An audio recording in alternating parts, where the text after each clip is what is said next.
Hi, it's Victoria Lorien Papish, holistic psychotherapist, and today I want to answer a viewer question, and here it is. First, I'm going to read you the letter.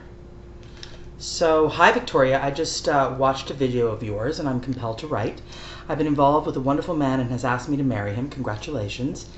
His and potentially my future family consists of 4 adult children that the ex-wife brought to the family from a previous marriage, plus 3 biological children of his, ages ranging from 12 to 16.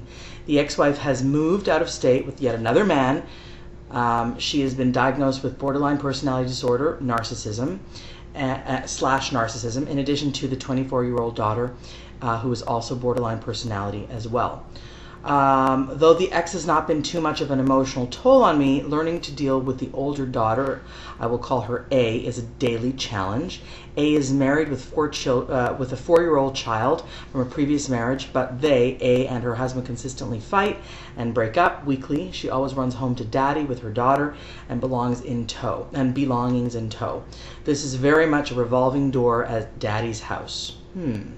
I have personally labeled her as a tornado. She storms in, creates a disaster in the surroundings, and storms out as though nothing ever happened, leaving the disaster for others to clean up, emotionally and physically. Recently, one of their fights became physical.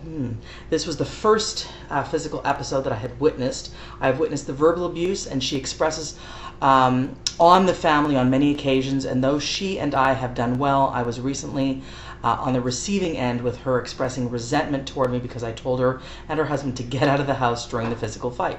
Good for you. Though it hurt me very much, I have come to terms with this and discussed it in detail with the father. He is hopeful and I let it go and recognize the pattern and not take it personally. Okay. I've been aware that my fiancé is what I call passive to the behavior, and I'm only guessing it is from years of trying to deal with it. I also have recognized that he sets little to no limits with the younger 3 children. There appears to be no lines they won't cross and have a sense of entitlement. Red flag. I have invested a tremendous amount of emotion with this family and a lot of physical work trying to make their house a home, not to mention the children see me as an additional source of money. Red flag. I have a career and would add $45,000 to the family income. Their mother stayed at home. My question to you, where do I fit in this family? Will I always feel used, or can I set limits? Will there ever be peace? I divorced 8 years ago and raised 2 sons. Very good. It was very challenging, but one is happily married with 2 babies, and the younger one just left for college. Congratulations. I raised them knowing the value of $1 and that you can only get what works for you. What you work for, excuse me. You can only get what you work for. Now I'm in a situation where that is not respected by children. Is it possible for me to keep my values and level of expectations with this new family? Side note, Dad works out of state, so he is only home every 2 weeks. 2 weeks I'm alone to deal with everything. Red flag. I do love this man very much and want a future with him. We always get away for a private weekend every month. We call it recovery weekend. Sounds like it's... we'll talk more about that. Any advice you can offer is greatly appreciated. Thank you, L.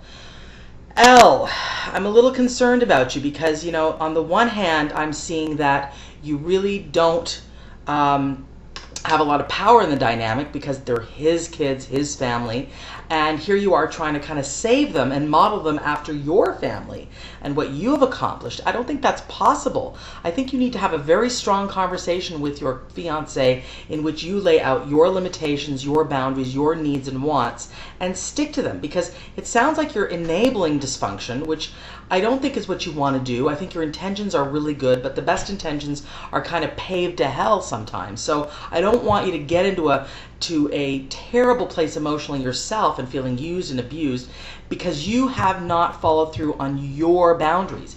You cannot follow his lead because his lead sounds like is no boundaries, very passive, if you're going to get into this family, Al, you need to be very clear about what you want, need, and what your boundaries are, and stick to them and have everyone know that they are those boundaries. Also, be willing to not be liked by everyone. clearly you can bend over backwards, leap tall buildings, turn yourself inside out into a pretzel, and they still may not like you or appreciate you. So might as well set the boundaries in a fair, kind, and loving way from the outset. Number one, your money is, when you get married, will be yours and your fiance's. But really, let's have some division here, because I don't want your money to be completely now usurped by the whole family. I know it's a picky issue, money, but it's an important issue given our economy and given just general boundaries, okay? I'm very concerned about this. Number two, draw a boundary with that daughter, because it does not sound like it's healthy, and it does not sound that you guys letting her stay there for a while is helpful to her or her family even a little bit. So a boundary, I would say, is she's an adult, she fights, there are issues, let them deal with it. They don't come and camp out. Your fiance really could follow your lead on this. If he doesn't, I would be thinking red flag. This is not going to stop. How we do some things, L, is how we do everything, L. So if he has no boundaries with this daughter, what's to say he's not going to have boundaries with future situations and be sort of walking all over the home and you? And I think that your sort of recovery weekends, you're taking as, this is a good thing. I think of it as, you guys are operating from fight, flight, emergency constantly, and when things are great on those recovery weekends, it kind of sustains you through the hell or the dysfunction during regular life. So that's a red flag for me. Number two, he goes away for 2 weeks and you deal with everything. Why?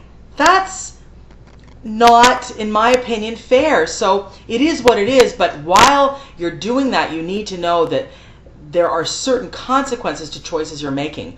Consequences on you. I mean, you've raised your family already. What's all this? I would be looking inside to your own emptiness, what's going on within you.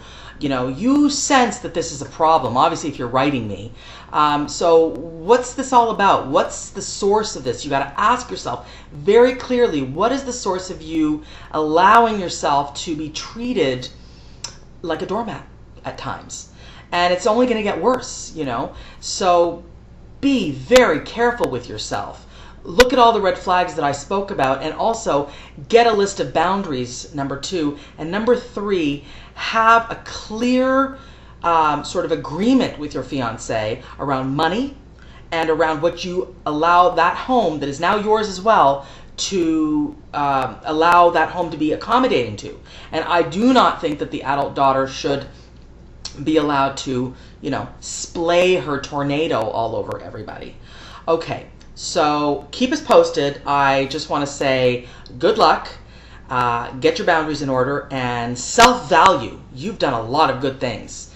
Self-value, my dear. Self-value. You are someone who needs to make sure you really self-value yourself.